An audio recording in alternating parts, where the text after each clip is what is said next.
बिस्मिल्लाहिर्रहमानिर्रहीम। अस्सलाम वालेकुम डियर स्टूडेंट, कैसे हैं आप? उम्मीद है सब ठीक ठाक होंगे।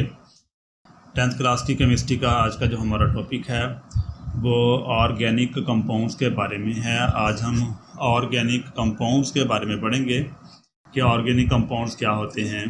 हमारा जो आज का टॉपिक है वो है ऑर्गेनिक कंपाउंड्स। जो इसका सवाल है वो हम ये पढ़ते हैं कि ऑर्गेनिक कंपाउंड्स पर बहुत ज़्यादा रिसर्च ने क्या साबित किया। ये ऑर्गेनिक कंपाउंड्स की हमने ऑर्गेनिक केमिस्ट्री की जो तारीफ़ है उस तक पहुंचना है। हमने सबसे पहले हम ये समझ लेते हैं कि ऑर्गेनिक कंपाउंड्स ये होते क्या हैं। ऑर्गेनिक कंपाउंड्स के ऊपर बहुत ज़्यादा जब रिसर्च हुई तो फिर उन्होंने एक कंक्लूजन निकाला, तो उसके बारे में अब हम पढ़ेंगे कि ऑर्गेनिक कंपाउंड्स पर बहुत ज़्यादा जब रिसर्च हुई तो उससे फिर क्या साबित हुआ। ऑर्गेनिक कंपाउंड्स पर बहुत ज़्यादा रिसर्च के बाद ये बात सामने आई। ऑर्गेनिक कंपाउंड पर बहुत ज़्यादा जब रिसर्च हुई तो फिर कौन सी बात सामने आई? वो ये बात सामने आई कि इन तमाम कंपाउंड में कार्बन और हाइड्रोजन इनके बुनियादी जुज़ की कोवलेंट बॉन्ड के जरिए जुड़े होते हैं। इन तमाम कंपाउंड में कार्बन और हाइड्रोजन इनके बुनियादी जुज़ की हैसियत से कोवलेंट बॉन्ड के जरिए जुड़े होते हैं। यानी जितने भी ऑर्गेनिक कंपाउंड्स होते हैं, जितने भी ऑर्गेनिक कंपाउंड हैं, उन तमाम कंपाउंड्स के अंदर जो बुनियादी जुज़ है, जो बुनियादी चीज़ है वो कार्बन, ये वाला कार्बन और हाइड्रोजन। कार्बन और हाइड्रोजन के जो बुनियादी अज्जा हैं, बुनियादी जुज़ हैं, कार्बन और हाइड्रोजन वो कंपाउंड्स के बुनियादी जुज़ हैं। ये ऑर्गेनिक कंपाउंड्स में कार्बन और हाइड्रोजन वो इनके बुनियादी जुज़ हैं। तो जो जुज़ है उनकी जो हैसियत है वो कोवलेंट बॉन्ड के जरिए आपस में जुड़े होते हैं। कार्बन और हाइड्रोजन इनके बुनियादी जुज़ की हैसियत से कोवलेंट बॉन्ड के जरिए जुड़े होते हैं। बुनियादी जुज़ की हैसियत से, यहाँ पर हैसियत आना था तो यहाँ पर मिस प्रिंटिंग हो गई है। हैसियत से तो यहाँ पर हैसियत आएगा, तो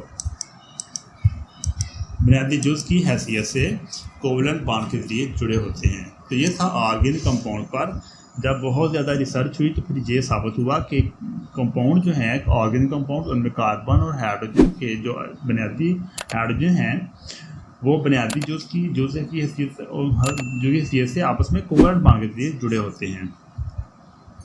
फर्स्ट फिर ऑर्गेनिक कंपाउंड्स के बारे में जो उन्होंने कंक्लूजन निकाला वो ये था कि ऑर्गेनिक कंपाउंड्स हाइड्रोकार्बन यानी कार्बन और हाइड्रोजन के कंपाउंड्स और उनके डेरिवेटिव्स हैं। तो ये नतीजा निकाला कि ऑर्गेनिक कंपाउंड ये हाइड्रोकार्बन्स यानी कार्बन और हाइड्रोजन के कंपाउंड्स और उनके डेरिवेटिव्स हैं, जिनमें कोवलेंट बॉन्ड के जरिए जुड़ी हुई कार्बन एक अहम बुनियादी जुज़ है।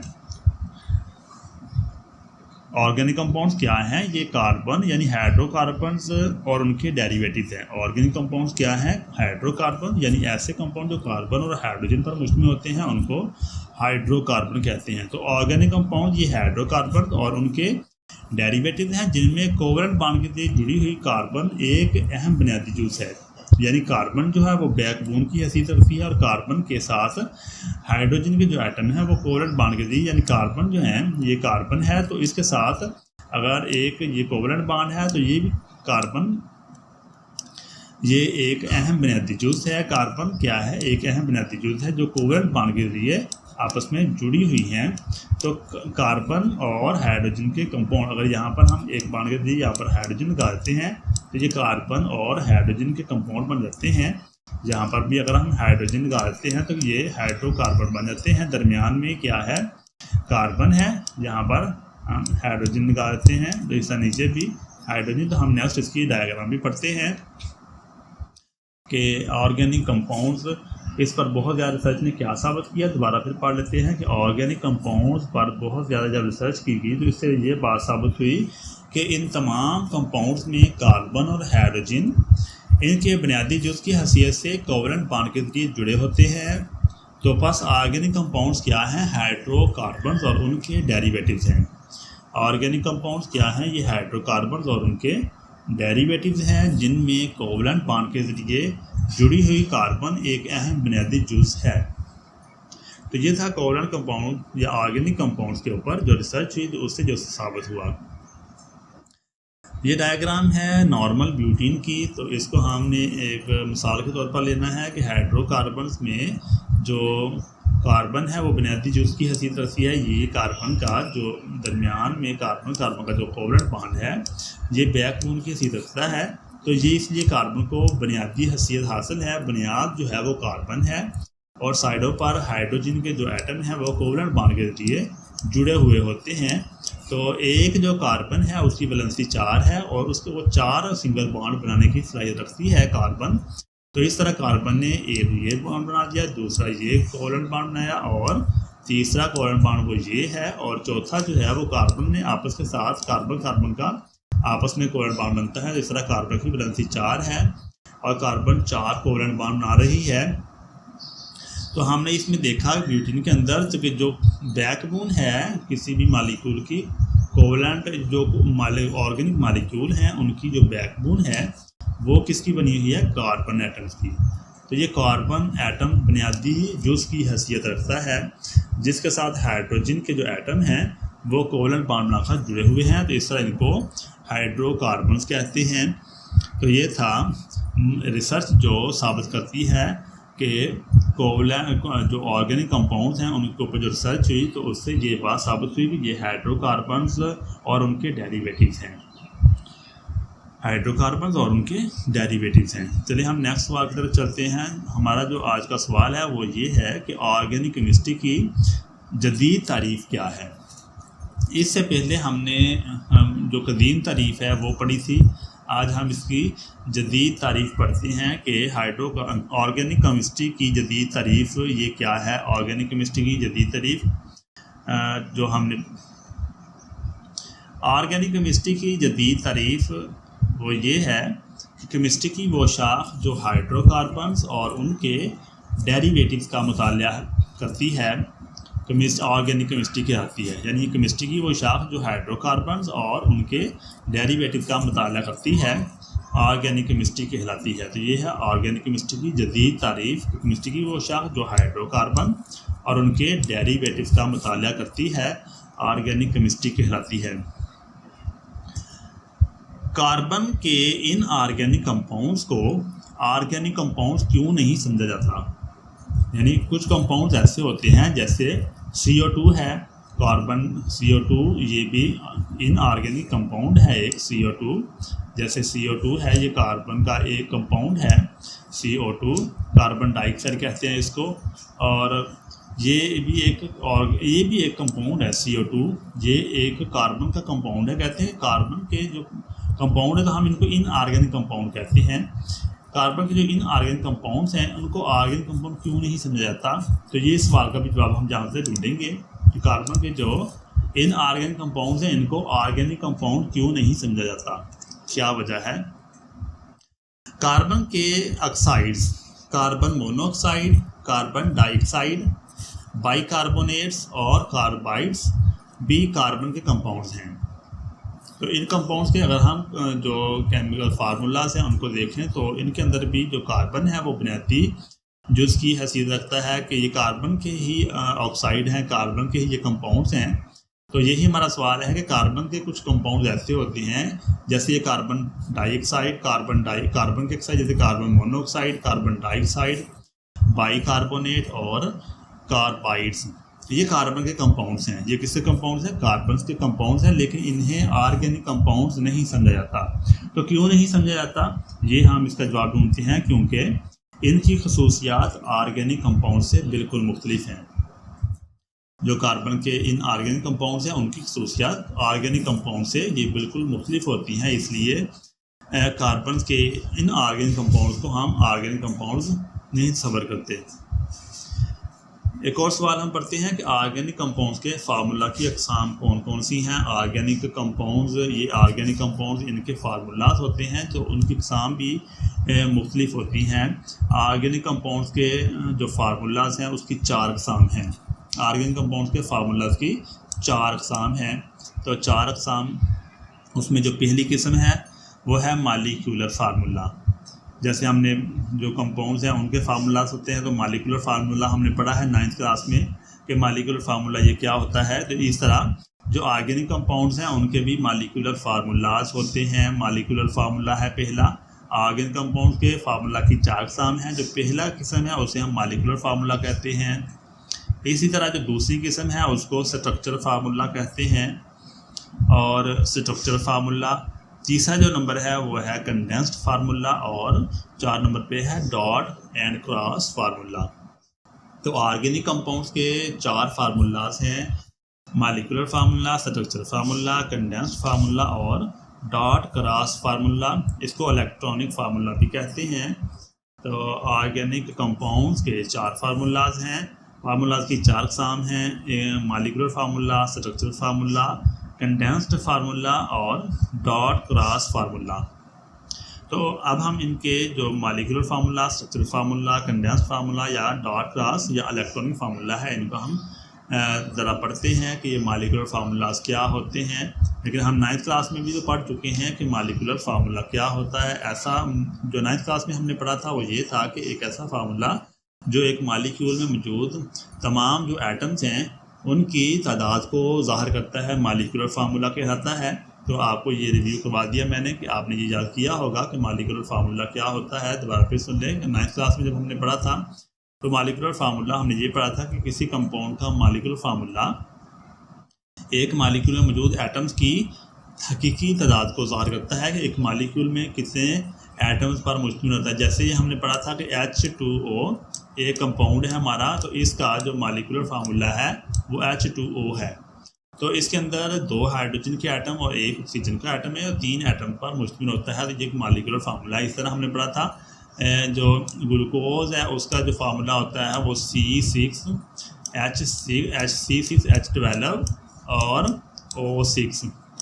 ये आपको याद आ गया होगा कि ये मालिकुलर फार्मूला है इस एक ग्लूकोज का। तो इसके अंदर हमने पढ़ा कि ये 6 कार्बन के एटम, 12 हाइड्रोजन के एटम और 4 ऑक्सीजन C6H12O6 6 ऑक्सीजन के एटम पर मुश्तमिल होते हैं। ये मालिकुलर फार्मूला है।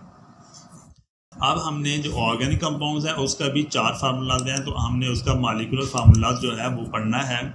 तो हम इसकी डेफिनेशन पढ़ते हैं कि मालिकुलर फार्मूला ये क्या होता है। मालिकुलर फार्मूला वो फार्मूला जो ऑर्गेनिक कंपाउंड की एक मालिक्यूल में मौजूद एटम्स की असली तादाद को ज़ाहिर करता है, मालिकुलर फार्मूला कहलाता है। ये बिल्कुल वही डेफिनेशन है 9th क्लास वाली कि वो फार्मूला जो ऑर्गेनिक कंपाउंड्स के एक मालिक्यूल में मौजूद एटम्स की असल तादाद को ज़ाहिर करता है, मालिकुलर फार्मूला कहलाता है। यानी एक मालिक्यूल में कितने एटम्स आपस में जुड़े हुए हैं, तो एटम्स की तादाद को जो फार्मूला ज़ाहिर करता है वो मालिकुलर फार्मूला है। लेकिन यहाँ पर सिर्फ ऑर्गेनिक कंपाउंड्स के एडिशन कर दिया क्योंकि हम ऑर्गेनिक कंपाउंड्स का फार्मूला पढ़ रहे हैं। तो ऑर्गेनिक कंपाउंड्स के एक मालिक्यूल में मौजूद एटम्स की असली तादाद को ज़ाहिर करने वाला फार्मूला मालिकुलर फार्मूला कहलाता है। मिसाल के तौर पर ब्यूटेन का मालिकुलर फार्मूला C4H12 है। मिसाल के तौर पर ब्यूटेन ये एक ऑर्गेनिक कंपाउंड है ब्यूटेन, तो इसका मालिकुलर फार्मूला क्या है C4H10। C4H10 ये मालिकुलर फार्मूला है ब्यूटेन का।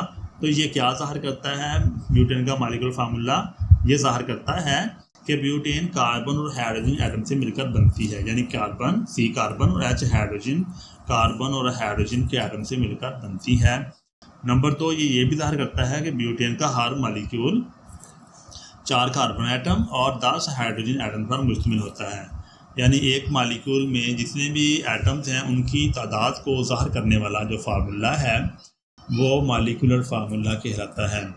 तो ये था मालिकुलर फार्मूला ऑर्गेनिक कंपाउंड्स का। मालिकुलर फार्मूला की तारीफ ये है कि वो फार्मूला जो ऑर्गेनिक कंपाउंड की एक मालिक्यूल में मौजूद एटम्स की असल तादाद को ज़ाहिर करता है, मालिकुलर फार्मूला कहलाता है।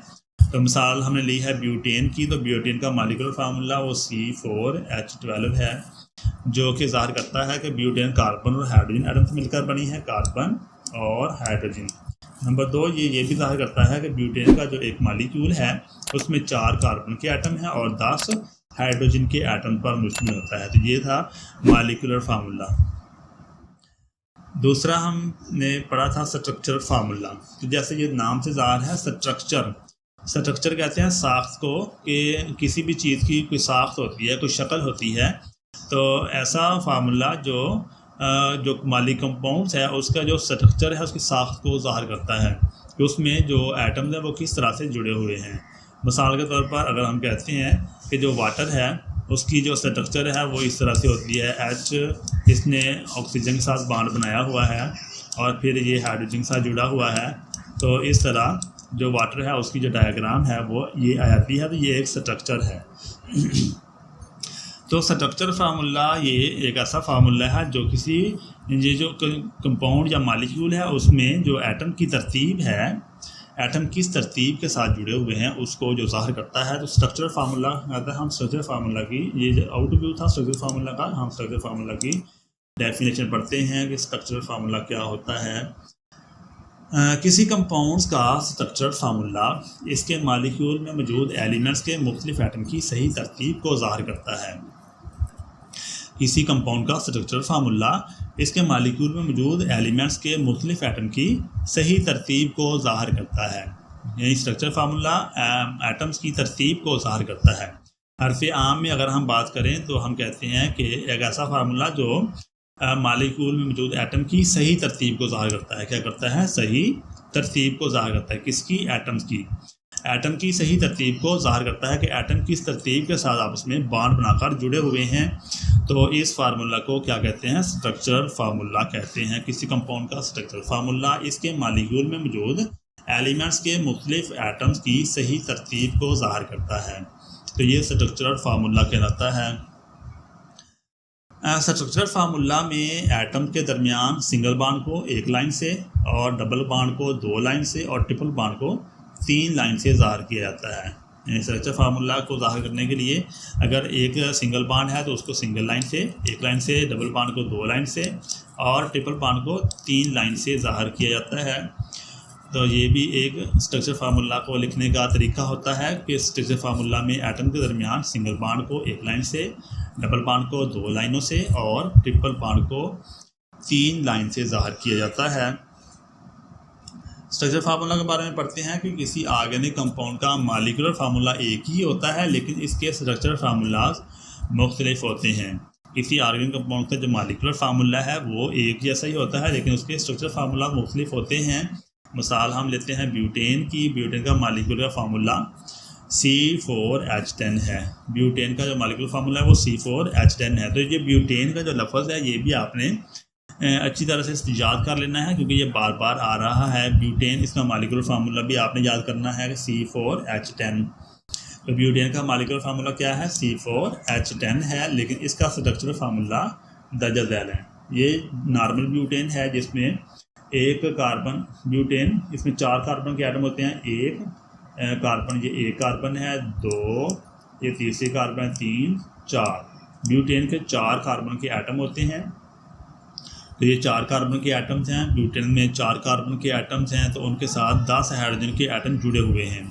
ये 10 हाइड्रोजन के एटम 1 2 3 4 5 6 7 8 9 और 10। तो इस तरह 10 हाइड्रोजन के एटम वो कार्बन के साथ सिंगल कोवलेंट बॉन्ड बनाकर आपस में जुड़े हुए हैं। तो ये ब्यूटेन का स्ट्रक्चर फार्मूला है जो एटम की तरतीब को ज़ाहिर कर रहा है कि एटम किस किस जगह पर आपस में जुड़े हुए हैं। तो ये था ब्यूटेन का स्ट्रक्चर फार्मूला। हमने पढ़ा है कि जो ऑर्गेनिक कंपाउंड्स हैं उसका मॉलिक्यूलर फार्मूला तो एक ही होता है लेकिन इसके स्ट्रक्चर फार्मूलात मुख्तलिफ होते हैं। तो ये हमने ब्यूटेन का है, इसको नॉर्मल ब्यूटेन कहते हैं, एन ब्यूटेन भी कहते हैं। इसमें सारे स्ट्रेट चेन में एटम्स आपस में जुड़े हुए हैं। दूसरा जो ब्यूटेन का फार्मूला है स्ट्रक्चर फार्मूला वो आइसोब्यूटेन है। दूसरा फार्मूला वो क्या है? आइसोब्यूटेन। इसमें आपने देखा है कि ये कार्बन से सिंगल बॉन्ड है, ये भी कार्बन से सिंगल बॉन्ड है लेकिन यहाँ पर कार्बन का जो एक बॉन्ड है वो कार्बन के साथ है और एक चेन बन गई है। साइड पर कार्बन की चेन लग गई है यहाँ से यहाँ तक। ये आप पिछले एटम में देखें तो पिछले जो मॉलिक्यूल है उसमें यहाँ पर हाइड्रोजन था लेकिन यहाँ पर कार्बन, दूसरी कार्बन के साथ कार्बन का एक बॉन्ड बना हुआ है। यहाँ पर हाइड्रोजन का था लेकिन यहाँ पर कार्बन का बॉन्ड बन गया है। तो इसको आइसोब्यूटेन कहते हैं। या ये चेन बन गई है। तो ये भी 4 कार्बन के एटम है, 1 2 3 और 4 कार्बन के एटम है और हर कार्बन के साथ हाइड्रोजन के एटम ने बॉन्ड बनाकर उनकी वैलेंसीज को फिल किया हुआ है। तो ये एक मुख्तलिफ किस्म की स्ट्रक्चर है ब्यूटेन की। तो ये ब्यूटेन के दो फार्मूलाज हैं, स्ट्रक्चर फार्मूला ब्यूटेन के दो फार्मूलाज हमने यहाँ पर पढ़े हैं। इससे ज़ाहिर होता है कि जो कंपाउंड्स हैं उनके मॉलिक्यूलर फार्मूला तो एक जैसे होते हैं, लेकिन स्ट्रक्चर फार्मूला उनके मुख्तलिफ होते हैं। तो ये था स्ट्रक्चरल फार्मूला। अब हम बढ़ते हैं कंडेंस्ड फार्मूलाज। कंडेंस्ड फार्मूलाज ये क्या होता है? कंडेंस्ड फार्मूला ये वो फार्मूला है जो स्ट्रेट या ब्रांचर चेन में कार्बन एटम के साथ जुड़े हुए एटम के ग्रुप की निशानदेही करता है। कंडेंस्ड फार्मूला ये वो फार्मूला है जो स्ट्रेट या ब्रांचर चेन में कार्बन एटम के साथ जुड़े हुए एटम्स के ग्रुप की निशानदेही करता है, कंडेंस्ड फार्मूला कहलाता है।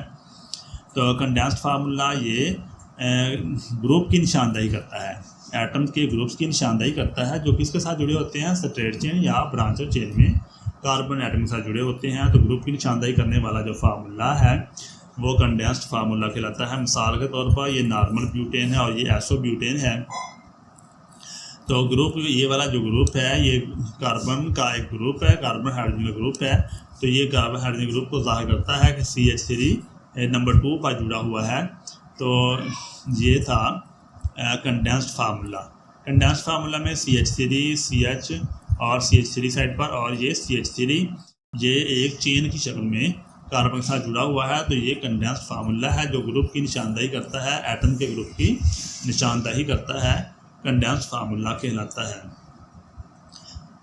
लास्ट में हमारे पास एक फार्मूला है वो डॉट क्रॉस फार्मूला या इलेक्ट्रॉनिक फार्मूला भी इसको कहते हैं। डॉट क्रॉस फार्मूला या फिर electronic formula, dot cross formula या फिर इलेक्ट्रॉनिक फार्मूला। तो इलेक्ट्रॉनिक फार्मूला ये क्या होता है? ये इलेक्ट्रॉन की जो शेयरिंग होती है उसको ज़ाहिर करता है। डॉट क्रॉस फार्मूला या फिर इलेक्ट्रॉनिक फार्मूला ये एटम में जब बॉन्ड बनता है तो बॉन्ड बनने के नतीजे में इलेक्ट्रॉन का तबादला होता है। तो इलेक्ट्रॉन की शेयरिंग को ज़ाहिर करने वाला फार्मूला ये वो फार्मूला जो ऑर्गेनिक कंपाउंड के एक मालिक्यूल में मौजूद मुख्तलिफ एटम के दरमियान इलेक्ट्रॉन की शेयरिंग को ज़ाहिर करता है, डॉट क्रॉस फार्मूला या इलेक्ट्रॉनिक फार्मूला कहलाता है। बहुत ही आसान तारीफ है डॉट क्रॉस फार्मूला की।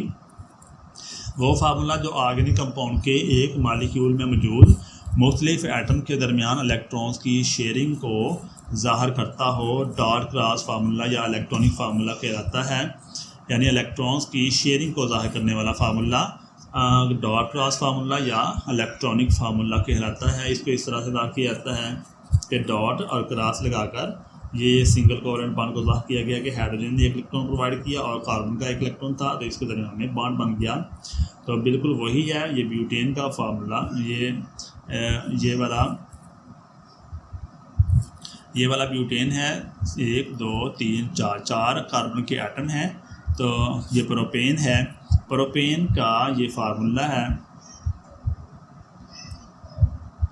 तो इसमें 3 कार्बन के एटम जुड़े हुए हैं। तो इसमें ये इलेक्ट्रॉन्स की शेयरिंग को ज़ाहिर करने वाला जो फार्मूला है ये डॉट क्रॉस फार्मूला कहलाता है। तो ये इलेक्ट्रॉन की शेयरिंग को ज़ाहिर कर रहे हैं। इलेक्ट्रॉन की शेयरिंग को इस तरह से ज़ाहिर किया जाता है। वो फार्मूला जो ऑर्गेनिक कंपाउंड के एक मालिक्यूल में मौजूद मुख्तलिफ एटम के दरमियान इलेक्ट्रॉन की शेयरिंग को मालिक्यूल में मौजूद मुख्तलिफ एटम के दरमियान इलेक्ट्रॉन की क्या करता है? शेयरिंग को ज़ाहिर करता हो। और dot cross formula, dot cross या डॉट और क्रॉस भी बढ़ सकते हैं, डॉट क्रॉस फार्मूला या इलेक्ट्रॉनिक फार्मूला कहते हैं। तो इसकी ये मिसाल आपने इसको समझ के इसको बिल्कुल इसी तरह से ही आपने लिखना है, इसको इसी तरह से याद करना है कि हाइड्रोजन के साथ क्रॉस है और कार्बन के साथ डॉट है। तो ये डॉट क्रॉस है, तो ये कोवेलेंट बॉन्ड को ज़ाहिर करता है। तो ये था फार्मूलाज जो ऑर्गेनिक कंपाउंड के 4 फार्मूलाज हैं वो हमने तफसील के साथ पढ़े। उम्मीद है कि आपको समझ आ गए होंगे। अब हम बुक की तरफ चलते हैं कि बुक में हमने इसको किस तरह से तैयार करना है। तो ग्रुप ऑर्गेनिक कंपाउंड्स यहाँ पर है page number 65 organic compounds. Book के ऊपर आप निशान लगाना चाहते हैं तो आप निशान भी लिखा सकते हैं। मैं आपको यहाँ पर गाइड कर देता हूँ कि किस तरह से आपने बुक के ऊपर निशान लगाने हैं। तो ये वाला सवाल था जो हमने पढ़ा था कि ऑर्गेनिक कंपाउंड्स पर जो तहकीक है उसने क्या साबित किया। ऑर्गेनिक कंपाउंड्स पर बहुत ज़्यादा रिसर्च के बाद ये बात सामने आई है कि इन तमाम कंपाउंड में कार्बन और हाइड्रोजन इनके बुनियादी जुज़ की हैसियत से कोवलेंट बॉन्ड के जरिए जुड़े होते हैं। बस ऑर्गेनिक कंपाउंड्स हाइड्रोकार्बन्स और उनके डेरिवेटिव्स हैं जिनमें कोवलेंट बॉन्ड के जरिए जुड़ी हुई कार्बन एक अहम बुनियादी जुज़ है। तो यहाँ तक था सवाल कि तहकीक से क्या साबित हुआ, ऑर्गेनिक कंपाउंड पर बहुत ज़्यादा रिसर्च से क्या बात साबित हुई। तो यहाँ पर आप सवाल यहाँ पर लिख सकते हैं। ये वाली जो लाइन है केमिस्ट्री की, वो शाख जो हाइड्रोकार्बन्स और उनके डेरिवेटिव्स का मुताला करती है ऑर्गेनिक केमिस्ट्री कहलाती है।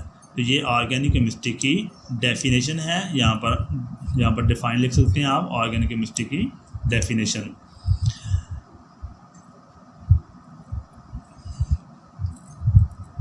हर ऑर्गेनिक कंपाउंड्स का फार्मूलाज।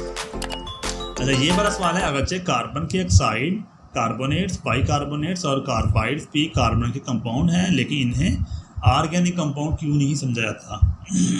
तो यहाँ पर है, इन ऑर्गेनिक कंपाउंड्स को ऑर्गेनिक कंपाउंड क्यों नहीं समझा जाता? क्योंकि इनकी खसूसियात ऑर्गेनिक कंपाउंड से बिल्कुल मुख्तलिफ हैं। तो यहाँ तक भी एक सवाल बनता है। तो आप भी यहाँ पर सवाल लिख सकते हैं कि कार्बन के जो इन ऑर्गेनिक कंपाउंड्स हैं उनको ऑर्गेनिक क्यों नहीं तस्वर किया जाता? तो ये इसका जवाब था। यहाँ पर है ऑर्गेनिक कंपाउंड्स के फार्मूला की अक़साम कितनी है। ऑर्गेनिक कंपाउंड्स के फार्मूला की 4 अक़साम हैं, ये लिखी हुई है। Molecular formula, structure formula, condensed formula और डॉट क्रॉस फार्मूला। दूसरे पेज पे चलते हैं हम। मॉलिक्यूलर फार्मूला की तारीफ़ करें। वो फार्मूला जो ऑर्गेनिक कंपाउंड के एक मॉलिक्यूल में मौजूद एटम्स की असल तादाद को ज़ाहिर करता है, मॉलिक्यूलर फार्मूला कहलाता है।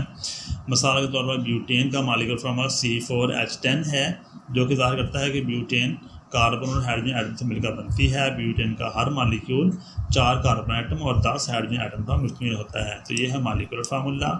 अब स्ट्रक्चर फार्मूला पढ़ते हैं। किसी कंपाउंड का स्ट्रक्चर फार्मूला इसके मॉलिक्यूल में मौजूद एलिमेंट्स के मुख्तलिफ एटम्स की सही तरतीब को ज़ाहिर करता है। यहाँ तक है स्ट्रक्चर फार्मूला की तारीफ़। स्ट्रक्चर फार्मूला में एटम के दरमियान सिंगल बॉन्ड को 1 लाइन से, डबल बॉन्ड को 2 लाइन से और ट्रिपल बॉन्ड को 3 लाइन से ज़ाहिर किया जाता है। किसी ऑर्गेनिक कंपाउंड्स का मॉलिक्यूलर फार्मूला एक ही होता है, लेकिन इसके स्ट्रक्चर फार्मूला मुख्तलिफ होते हैं। मिसाल के तौर पर ब्यूटेन का मॉलिक्यूलर फार्मूला C4H10 है, लेकिन इसके स्ट्रक्चर फार्मूलाज दर्जा दैल हैं। तो ये इसके 2 स्ट्रक्चर फार्मूला हैं। इसको आपने बिल्कुल इसी तरह से ही लिखना है। ये कार्बन की जो तादाद है ब्यूटेन के अंदर 4 है।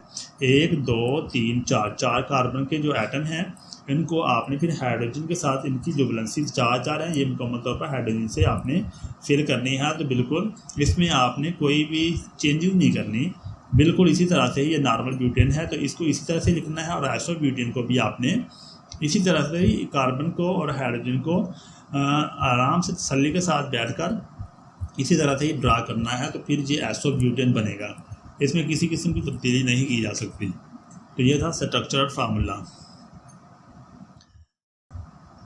नेक्स्ट है कंडेंस्ड फार्मूला। वो फार्मूला जो स्ट्रेट या ब्रांचर चेन में कार्बन एटम के साथ जुड़े हुए एटम के ग्रुप की निशानदेही करता है, कंडेंस्ड फार्मूला कहलाता है। तो ये नॉर्मल ब्यूटेन है, इसमें CH3 है, फिर CH2 और CH3। आइसोब्यूटेन CH3 CH, फिर साइडों पे CH3। तो ये भी इसी तरह से आपने इसको याद करना है, इसमें कोई चेंजिंग नहीं की जा सकती। इलेक्ट्रॉनिक या डार्क क्रॉस फार्मूला। वो फार्मूला जो ऑर्गेनिक कंपाउंड्स के एक मॉलिक्यूल में मौजूद मुख्तलिफ एटम के दरमियान इलेक्ट्रॉन्स की शेयरिंग को ज़ाहिर करता हो, डार्क और क्रॉस फार्मूला या इलेक्ट्रॉनिक फार्मूला कहलाता है। तो ये ब्यूटेन का प्रोपेन का फार्मूला है और ये ब्यूटेन का डार्क क्रॉस फार्मूला है। तो इसको अच्छी तरह से देख लें आपने, बिल्कुल इसी तरह से ही इसके फार्मूला को आपने लिखना है। तो ये था हमारा आज का सबक, जिसमें हमने ऑर्गेनिक कंपाउंड्स के बारे में पढ़ा। 10th क्लास की केमिस्ट्री का ऑर्गेनिक कंपाउंड्स का आर्टिकल था हमारा आज का। हमने ऑर्गेनिक कंपाउंड्स की जो रिसर्च हुई उससे जो नतीजा निकला वो हमने पढ़ा। तो और इसके फार्मूलाज को हमने बड़ी तफसील के साथ पढ़ा है। उम्मीद है कि आपको ये वाला जो सबक है वो अच्छी तरह से समझ में आ गया होगा। इस तरह की वीडियो आप तक पहुँचती रहेंगी। चैनल को सब्सक्राइब नहीं किया तो चैनल को सब्सक्राइब कर लें, ताकि जो भी नई वीडियो बने वो आप तक पहुँचती रहे। अल्लाह ताला हम सबका हामी नासर हो। अपना बहुत सारा ख्याल रखें। अल्लाह हाफिज़।